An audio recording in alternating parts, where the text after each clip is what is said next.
Assalamualaikum warahmatullahi wabarakatuh.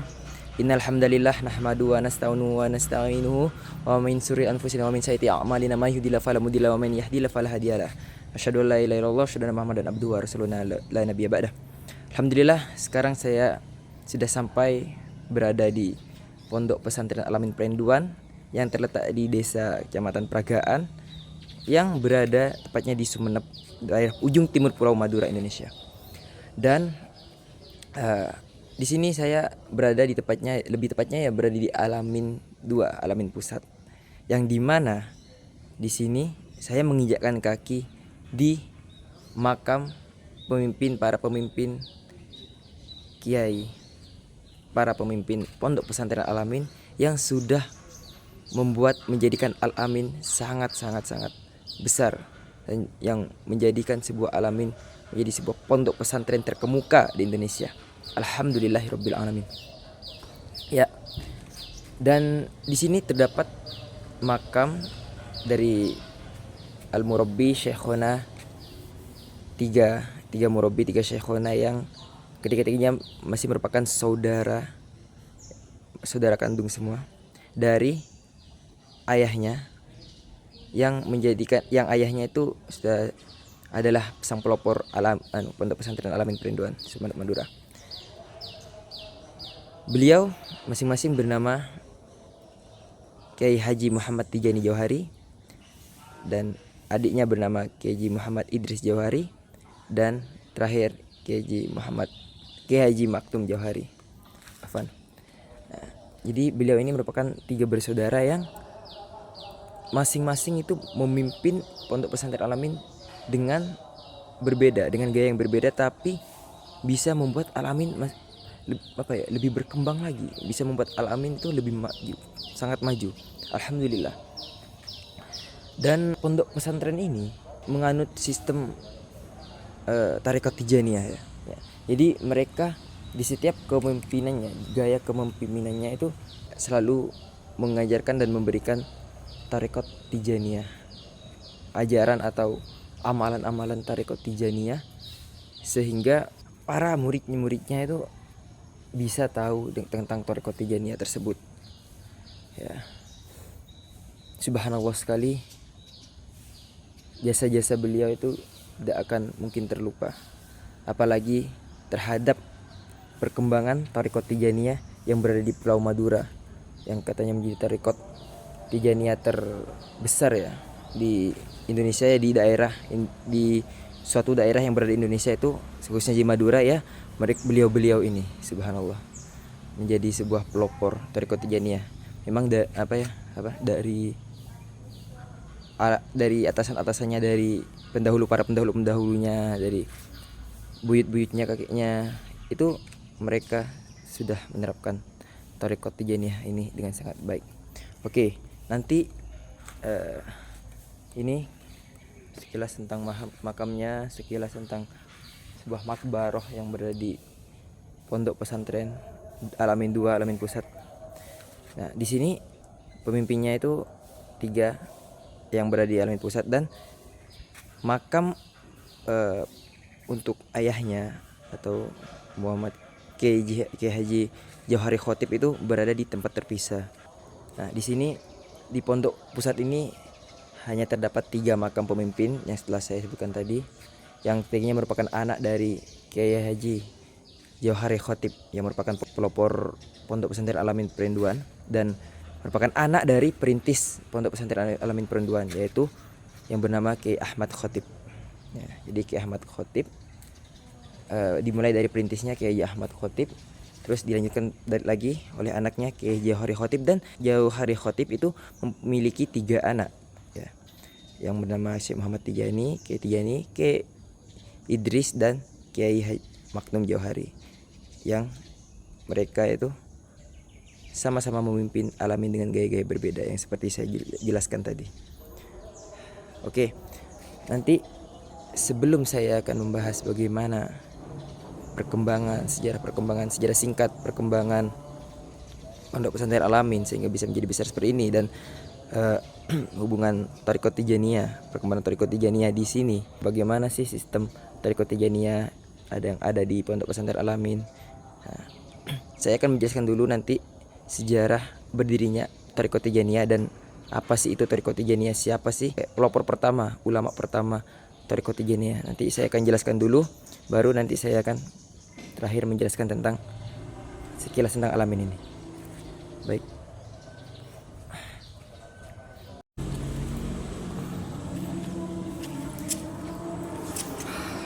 Baik, seperti yang telah saya jelaskan tadi, di sini saya akan menjelaskan tentang Thariqat Tijaniyah terlebih dahulu. Apa sih itu Thariqat Tijaniyah?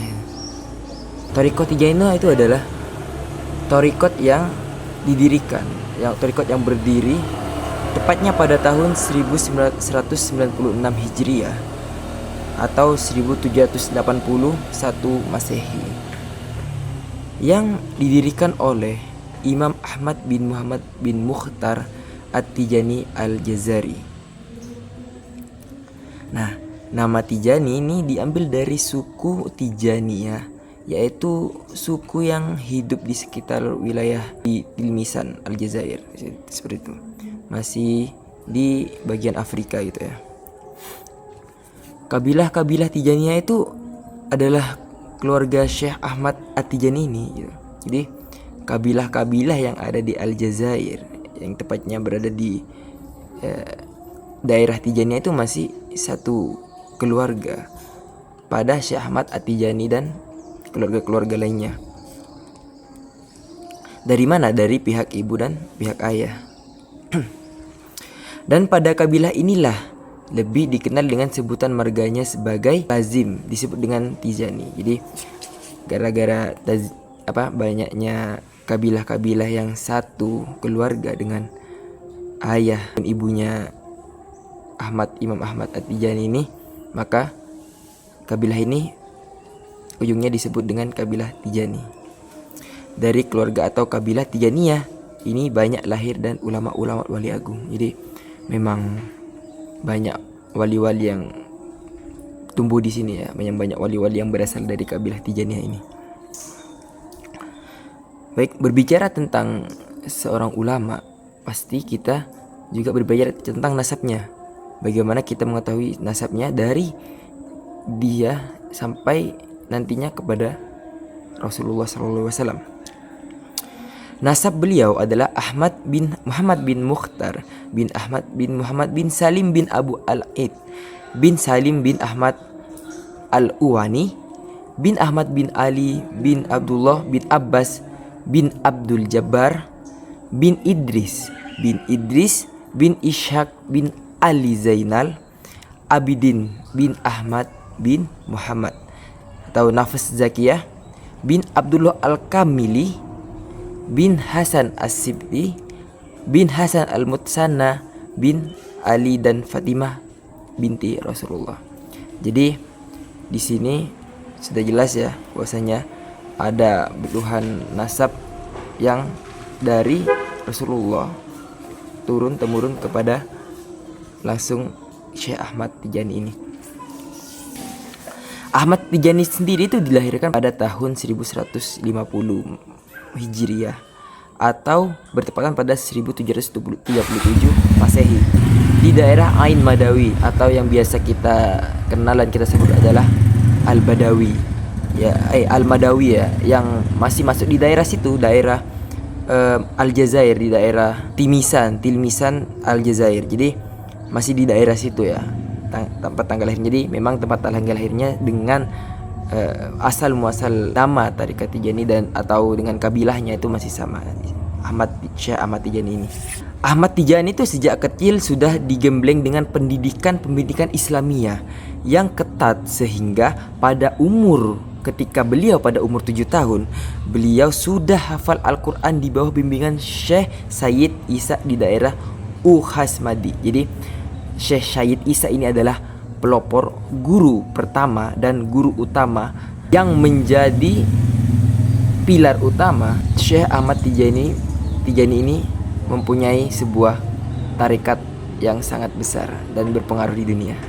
Ingat, Syekh Isa sejak kecil juga beliau itu telah mempelajari berbagai macam cabang ilmu seperti akidah, fikih, usul fikih dan sastra. Nah, jadi beliau juga belajar sastra di sini. Dari mana? Dari Syekh Mubarak bin Rus dan Syekh Ad-Duri. Nah, beliau itu dikenal dengan kecerdasan, dengan ketekunan dan memiliki semangat belajar yang sangat tinggi, sehingga beliau itu pada usia 20 tahun sudah mengajar ya. Jadi ketika beliau umur 20 dia sudah mengajar sebenarnya dan memberi fatwa tentang masalah-masalah yang terkait dengan agama atau berbagai problem-problem tentang agama yang dulu di zamannya sering marak. Itu problem-problem tersebut dia itu sudah memfatwakan sendiri. Pada tahun 1171 saat usia Ahmad Tijani menginjak 21 tahun, beliau pindah ke kota Fais yang berada di sebuah Maroko ya, di Mesir ya. Di Maroko yang masih Afrika ya, yang berada di sebuah Maroko yang di Afrika, yang pada itu menjadi pusat studi agama. Nah, jadi pada zamannya Syekh Tijani memang Maroko menjadi pusat studi agama di sana ya. Di wilayah barat sebagaimana kota Kairo, ya kan? Ada dua dulu kan yang menjadi pusat studi, di Kairo di Mesir dengan di Maroko. Di kota ini beliau mempelajari kitab Al-Futuhat Al-Makkiyah karya Syekhul Akbar Ibnu Arabi ya, 638 Hijriah sampai 1240 Masehi ya, Syekh Ibnu Arabi ini ya. Di bawah bimbingan At-Tayyib bin Muhammad Al-Yamli dan Hibdi dan Muhammad bin Hasan Al-Wajali tahun 1185 Masehi. Ketika Syekh Ahmad Tijani masih usia 31 tahun, beliau itu mendekatkan diri kepada Allah dengan mengikuti beberapa tariqah, di antaranya adalah tariqah Qadiriyah dan di bawah bimbingan langsung Syekh Abdul Qadir Al-Jailani, tariqah Naqsyabandiyah yang diambil dari Syekh Abdullah Muhammad bin Abdullah, serta tariqah Ahmad Al-Habib bin Muhammad, tariqah Malamatiyah di bawah bimbingan Syekh Abu Abbas Ahmad At-Tawas. Jadi sebelum beliau itu mempunyai sebuah tarikat sendiri, beliau itu sudah memiliki sedikit banyak ilmu ya tentang tarikat-tarikat yang dia pelajari, yang dia telah pelajari. Dia itu mempelajari banyak tarikat guys, atau orang-orang yang mempeloporkan sebuah tarikat itu dulunya juga belajar tarikat agar bagaimana tahu dia itu bagaimana secara bertarikat dengan benar ya. Jadi tidak asal-asalan seperti itu. Oke, kita sekarang masih lanjut ya pada pembahasan berdirinya tarikat Tijaniyah di sini. Asal muasal tarikat Tijaniyah yang bab tentang Syekh Ahmad Tijani.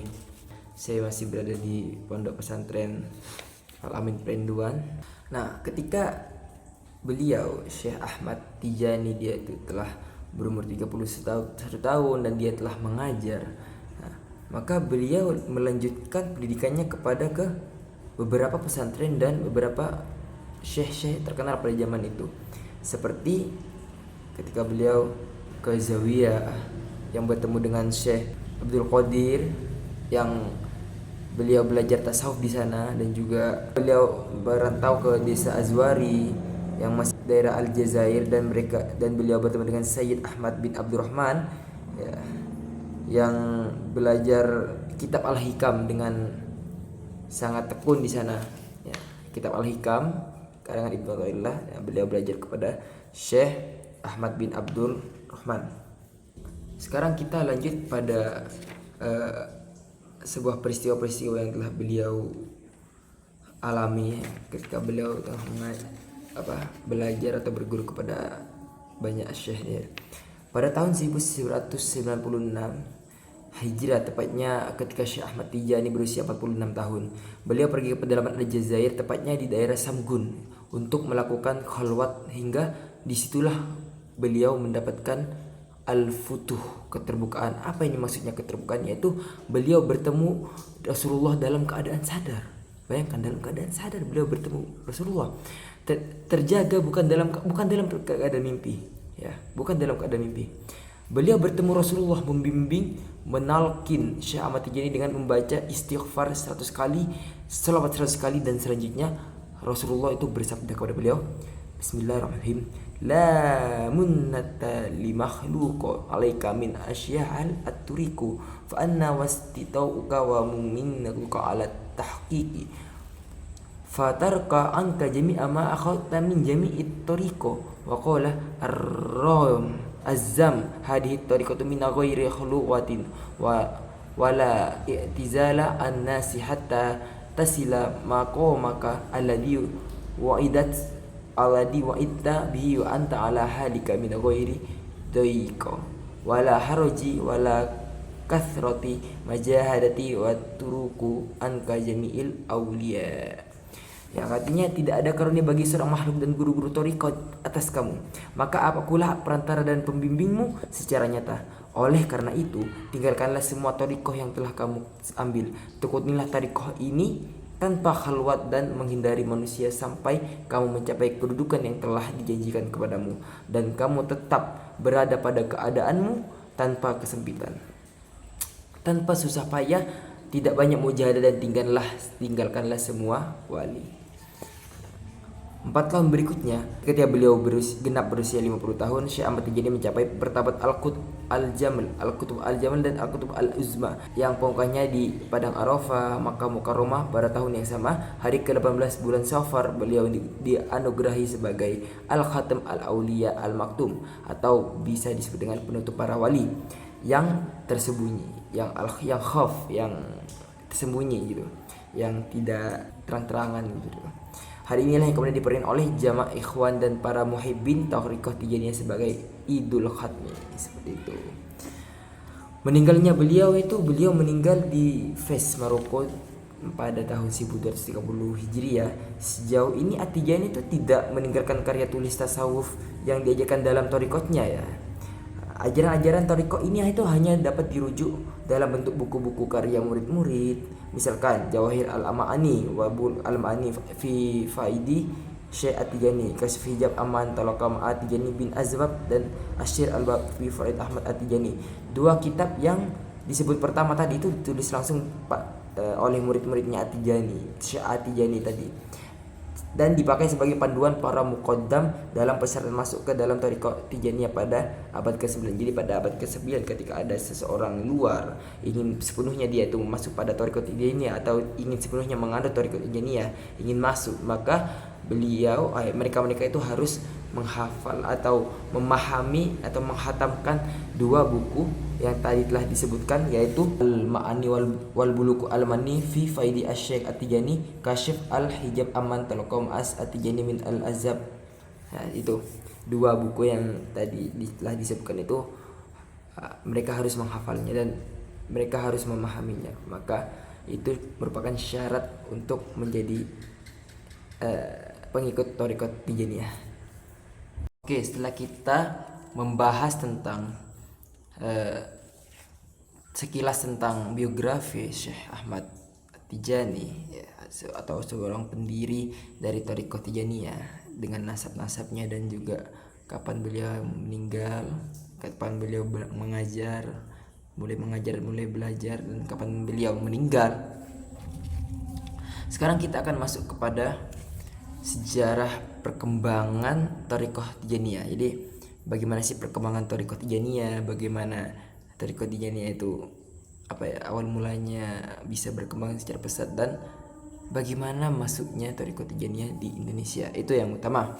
Oke, pada tahun 1789 Masehi, Syekh Ahmad At-Tijani itu kan pindah dan menetap di Fes ya, di kota Fes yang tepatnya berada di kota Maroko ya kan.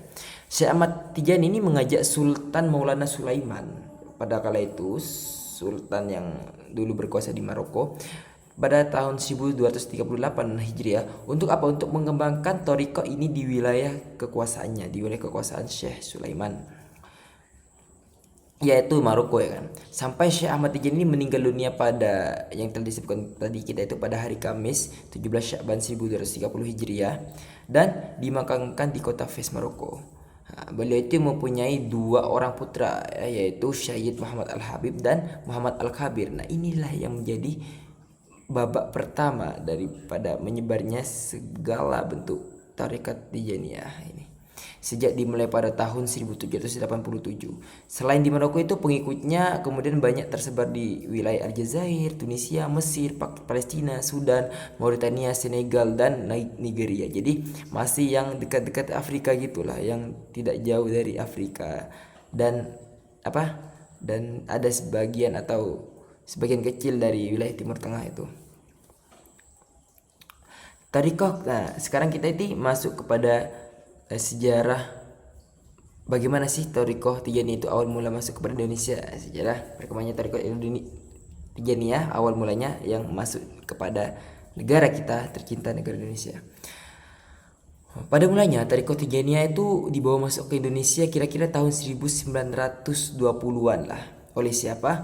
Oleh seorang ulama kelahiran Mekah, Ali bin Abdullah At-Tayyib Al-Jazari.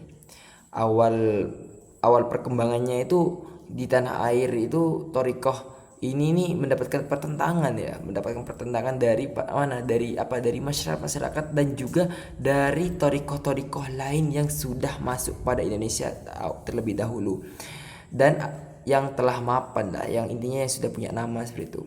Antara lain Naqsabandiyah, Qadiriyah, Syatria, Saziliyah, dan juga satunya itu Khalwatiyah, Thariqah Khalwatiyah. Jadi awal mula masuk aja Thariqah ini sudah ditentang atau sudah kritikan lah kepada lainnya gitu. Perkembangan Tijaniyah di Indonesia itu tidak begitu pasti diketahui kapan awal mulanya ya. Waktu awal mulanya itu kapan nggak tahu. Tetapi munculnya Thariqah Tijaniyah ini di Indonesia, di negara kita ini bisa ditandai itu dengan dua fenomena yang terjadi dulu. Fenomena pertama itu yang terjadi ketika gerakan Tijaniyah di Cirebon pada tahun 1928 dengan adanya pengajaran Tijaniyah di pesantren Buntet di Cirebon oleh Kiai Anas, dan fenomena yang kedua yaitu dengan hadirnya Syekh Ali bin Abdullah At-Tayyib dengan mengajar ke Thariqah Tijaniyah di Tasikmalaya pada awal abad ke-20-an. Jadi awal abad ke-20-an dia itu seorang Syekh Ali bin Abdullah yang tadi keturunan Mekah.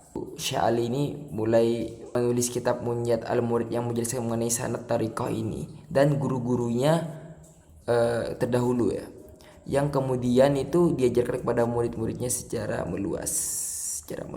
Jadi itulah kenapa Thariqah Tijaniyah ini bisa ada dan bisa berkembang banyak di beberapa wilayah di Indonesia ini, karena awal mulanya memang ulama penerusnya itu yang memang dari pusat, dari Arab sana itu datang sendiri ke sini, dan dia itu membuat buku yang kemudian nanti disebar ke seluruh pengikut-pengikutnya yang ada di Indonesia terutama.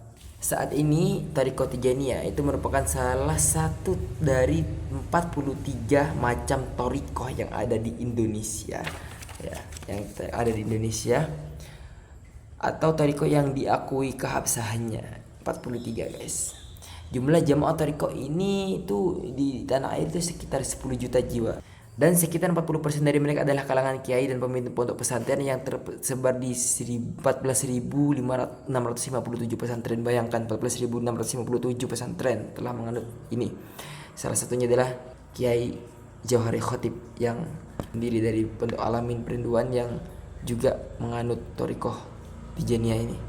Di beberapa tempat itu thariqah ini terus berkembang, terutama di daerah Cirebon, di daerah Jawa Barat sana, dan juga di daerah Madura ini gitu. Madura ini terutama ya. Madura itu dan ujung timur Pulau Madura ya, ini ujung timur Pulau Madura ya, dimaksud itu yang di Sumeneb seperti itu. Oke, mungkin sudah malam, itu saja pembahasan mengenai berdirinya. Besok saya akan lanjutkan besok lagi mengenai bagaimana muasal dan sejarah pondok pesantren Al-Amin bisa berdiri sampai sekarang, dan juga berkaitan dengan thariqah Tijaniyah ini. Oke, sampai bertemu dengan hari selanjutnya. Halo, assalamualaikum. Alhamdulillah balik lagi bersama saya, dan suasana sudah pagi, dan sekarang saya masih berada di Pondok Pesantren Al-Amin Perinduan dan masih berada di area sekitar makam lagi. Subhanallah. Saya akan menjelaskan tentang bagaimana sejarah singkat berdirinya Pondok Al-Amin Perinduan, bagaimana tentang kiai-kiainya itu, bagaimana sih caranya memajukan pondok ini, dan penerapan thariqat dari ajaran-ajaran thariqat Tijaniyah yang ada di pondok pesantren ini. Oke. Sebelumnya saya ambil posisi dulu. Oke. Baik. Kita mulai kajian tentang sejarah singkat berdirinya Al-Amin. Jadi seperti yang saya sebutkan ya di video sebelumnya itu, bahwasanya pengasuh-pengasuh pondok pesantren ini itu terdiri dari seorang perintis yang bernama Kiai Khotib Ahmad Khotib, dan dilanjutkan oleh putranya yaitu Kiai Jauhari Khotib, dan kemudian ketiga putranya lagi Kiai Muhammad Tijani, Kiai Idris Jauhari, dan Kiai Maktum Jauhari. Oke. Dulu sekitar awal abad ke-20-an ya, Kiai Khotib sang perintis ini mulai merintis pesantren dengan mendirikan langgar kecil yang dikenal dengan congkop ya. Kalau di daerah Madura itu langgar kecil itu biasa dinamain congkop ya dulu ya. Nah, dari congkop inilah sebenarnya itu cikal bakal pondok pesantren Al-Amin Perinduan yang ada sekarang ini. Kiai Khotib itu sendiri ditetapkan sebagai perintisnya ya kan, sebagai perintisnya gitu. Setelah meredup dengan kepergian Kiai Khotib, kegiatan pendidikan Islam di Perinduan kembali menggeliat dengan kembalinya Kiai Jauhari, yaitu putra dari Kiai Khotib sendiri. Yang dulunya Kiai Jauhari ini belajar di Mekah, dan beliau kembali dari Mekah setelah sekian tahun ya kan mengkaji dan menuntut ilmu ya, kepada ulama-ulama Masjidil Haram khususnya dan Masjidil Nabawi. Makanya beliau itu bisa menerapkan ilmunya di sini dan bisa membesarkan menjadi pelopor utama pondok pesantren Al-Amin Perinduan. Beliau kembali bersama istri tercintanya yaitu Nyai Maryam yang merupakan putri salah seorang syekh di Makkah Al-Mukarramah. Jadi beliau sudah meminang seorang istri di Mekah sana yang merupakan putri dari syekh. Subhanallah, alhamdulillah. Kembali dari Mekah, Kiai Jauhari itu tidak langsung membuka kembali pesantren ya untuk melanjutkan rintisan almarhum ayah beliau, tetapi beliau itu melihat masyarakat Perinduan yang pernah dibinanya itu sebelum berangkat ke Mekah itu perlu ditangani dulu dan dibina lebih dahulu karena terpecah belah akibat masalah-masalah khilafiyah yang timbul dan berkembang di tengah-tengah mereka. Kan sedikit info kan, Thariqat Tijaniyah kan pernah dalam Thariqat Tijaniyah itu kan pernah terjadi perselisihan, mungkin perselisihan sisa-sisa perselisihan itulah yang ditangani oleh yang terjadi di sini dan ditangani oleh Kiai Jauhari Khotib. Pada akhir tahun 1950-an, Matlabul Ulum dan Taribatul Banat itu telah mencapai masa kemasannya gitu. Dikenal hampir di seluruh Perinduan dan sekitarnya.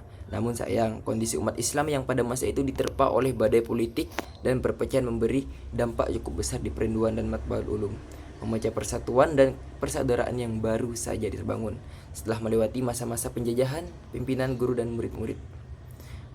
Matlabul Ulum yang terpecah belah gitu. Jadi Matlabul Ulum itu kayak perkumpulan ulama-ulama di sini gitu. Nah, periode pendirian pesantrennya itu pada tanggal 1952 dan 1971 ini merupakan periode pendirian pesantren ya, pesantren Al-Amin, Ponpes Al-Amin Perinduan. Jelang akhir tahun 1951, di tengah keprihatinan pemilikan nasib Matlabul Ulum ya yang terpecah belah, Kiai Jauhari itu teringat pada pesantren Congkrop dan almarhum ayahanda tercintanya. Jadi di sini mulai Kiai Jauhari itu mulai teringat, oh dulu ayahku itu pernah membangun pesantren. Teringat pada harapan masyarakat Perinduan saat pertama kali beliau tiba dari Mekah, beliau bertekad untuk membangkitkan kembali harapan-harapan yang terpendam, membangun congkop-congkop baru. Langkah pertama yang beliau lakukan adalah membangun sebuah langgar atau musola yang menjadi pusat kegiatan santri dan para ikhwan Tijaniyin. Jadi sudah dari dulu itu merintis ulang dengan konsep Thariqat Tijaniyin, dengan konsep yang sama dengan ayahnya yaitu Thariqat Tijaniyin. Akhirnya setelah kurang lebih 1 tahun, walaupun dengan sangat sederhana, Majelis Tijani pun berdiri tegak. Dulu pertama kali dinamakan Majelis Tijani di sini. Alhamdulillah. Maka tepat pada tanggal 10 November 1952 yang bertepatan dengan 9 Zulhijjah ya 1371 Hijriah dengan upacara yang sangat sederhana disaksikan oleh beberapa santri dan ikhwat janiin. Kiai Haji Johari itu meresmikan berdirinya sebuah pesantren dengan nama Pondok Tegal. Pertamanya itu bukan Pondok Pesantren Alamin Perinduan, tapi Pondok Tegal yang berada di daerah Perinduan sana. Itu Pondok Tegal inilah yang kemudian berkembang tanpa putus hingga saat ini dan menjadi Pondok Pesantren Alamin seperti yang kita kenal sekarang. Nah, jadi setelah Pondok Tegal, Pondok Salafi itu di sana itu terbangun. Nah, kemudian dirintis lagi dan beliau mempunyai sebuah pondok lagi atau mempunyai sebuah pondok cabang, Pondok Pesantren Alamin 2, Unia itu yang sekarang menjadi universitas gitu. Putra-putri gitu kan. Disitulah letak perkembangannya dan sampai Pondok Pesantren 2 Alamin Perinduan yang ada di sini tuh. Alamin 2 ini menjadi pondok pusat di masa-masa beliau. Karena itu tanggal peresmian yang dipilih oleh Kiai Johari itu disepakati oleh para penerus beliau dengan tanggal berdirinya Pondok Pesantren Alamin Perinduan. Seperti itu. Tanggal 10 November 1952 seperti itu kan. Nah, setelah itu masa kepemimpinannya dilanjutkan oleh putra beliau yang bernama Kiai Tijani Johari.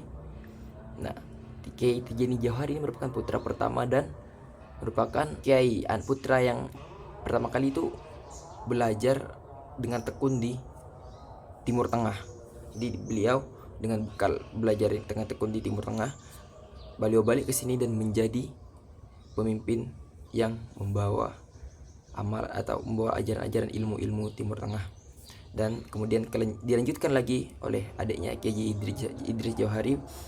Kemudian dilanjutkan lagi oleh putra terakhir yang bernama Kiai Maktum Johari, yang di sini saya akan memberikan sedikit intermezzo bahwasanya setiap keturunan dari di sini kan sudah berkeluarga dengan Gontor. Jadi setiap kali putra putri dari keturunan para pemimpin-pemimpin itu akan dijodohkan dengan Gus atau Ning yang ada di Pondok Pesantren Gontor. Makanya hubungan keluarga antara Alamin dan Gontor semakin lama semakin erat, masih tetap terjalin sampai kapanpun. Itu dia sedikit dari pada sejarah singkat ya berdirinya Pondok Pesantren Alamin Perinduan sehingga bisa menjadi pondok pesantren terkemuka yang berada di Indonesia. Dan sekarang saya akan mengabarkan bagaimana sih amalan-amalan dari Thariqat Tijaniyah yang diamalkan di pondok pesantren ini. Yang pertama, memang Thariqat Tijaniyah ini tidak secara langsung semuanya itu keseluruhan ya untuk diajarkan di para murid-murid dan santri-santrinya. Jadi sedikit pengantar saja bahwasanya ketika santri sini ingin ingin masuk pada Thariqat Tijaniyah itu ada sesi bagaimana menjalankan thariqat menjalankan sesi-sesi atau amalia yang bisa bidikan dia itu sepenuhnya berthariqat Tijaniyah ini. Cuman amalan-amalan kecil atau enggak ajaran-ajaran thariqat Tijaniyah itu sudah kita bina, itu sudah para pemimpin bina kepada murid-muridnya itu sudah dari awal masuk pondok ini, dari awalin, dari ihda ya, dari awal sudah dibina. Satunya adalah di sini itu rutin membaca sholawat Fatih. Itu merupakan salah satu amalan yang ada di Thariqat Tijaniyah, sholawat Fatih. Kita baca setiap kapanpun kita baca, setelah sholat kapanpun kita baca sholawat Fatih itu kan. Dan juga amalan lain atau amalan utama aurat selain sholawat Fatih itu ada wirid lazimah yang dibaca 2 kali sehari, pagi setelah subuh dan sore setelah asar secara munfarid, kadang dilakukan oleh berjamaah. Setelah itu ada wazifah ya, dilakukan bersama-sama dengan suara keras ya. Ciri-ciri Thariqat Tijaniyah itu biasanya suaranya itu dilakukan dengan jahar atau suara keras, biasanya setelah maghrib atau isya. Terus ada halailah dilaksanakan setiap Jumat setelah asar hingga maghrib, bisa sendiri atau berjamaah, jika tidak perlu qada. Adapun amalan-amalan tambahan itu adalah sholawat Jauharul Kamal ya kan, cuman nggak tahu sih, mungkin jarang, yang sering itu sholawat Fatih aja. syarat zikir atau suci badan, pakaian, tempat, suci dari hadas, menutup aurat, tidak berbicara, menghadap kiblat, duduk. Nah, itu amalan-amalan amalia, itu amalia batini, amal batini itu sudah diajarkan setiap hari dan setiap waktu. Setiap hari itu diajarkan kepada santrinya. Jadi santri-santrinya itu diajarkan bersuci badan setiap saat, pakaian, tempat itu harus suci dari hadas itu kan, menutup aurat setiap saat. Jadi tidak sembarangan gitu. Tidak berbicara dengan lantang, menghadap kiblat gitu kan. Selalu menghadap kiblat maupun itu belajar dan segala macam. Istidar, membayangkan diri di hadapan Nabi Muhammad dan Syekh Ahmad At-Tijani saat berzikir. Ya, membayangkan diri itu, jadi dia itu seperti kayak bermeditasi, membayangkan diri itu di hadapan Nabi Muhammad. Ini amalan-amalan tambahan ya. Cuman yang penekanannya itu di sini tuh kalau ke santrinya itu penerapannya lebih ke syarat zikir itu yang suci-suci badan, terus sholawat fatih itu ya, itu merupakan yang rutin dilakukan di sini. Dan memang tidak semua sebuah ajaran-ajaran amalan utama atau amalan utama dari Thariqat Tijaniyah itu diajarkan, tetapi hanya beberapa ya, seperti sholawat fatih, syarat zikir yang suci-suci itu bersolawat, beristighfar juga, wirid-wirid. Yang lainnya mungkin kurang diajarkan, tetapi sudah cukup untuk memberikan edukasi tentang Thariqat Tijaniyah atau memberikan sebuah amalan-amalan yang dilaksanakan oleh santri-santrinya atau murid-muridnya di sini. Alhamdulillah, mungkin itu saja pembahasan tentang pengantar Thariqat Tijaniyah yang berada di Madura, pada tepatnya di Ponpes Al-Amin Perinduan. Mungkin banyak salahnya saya, kurang lebihnya saya mohon maaf sebesar-besarnya, dan kita berdoa semoga Pondok Pesantren Al-Amin Perinduan semakin maju dan kedepannya semakin menjadi tiang utama perkembangan agama di daerah-daerah sekitarnya dan khususnya nasional Indonesia.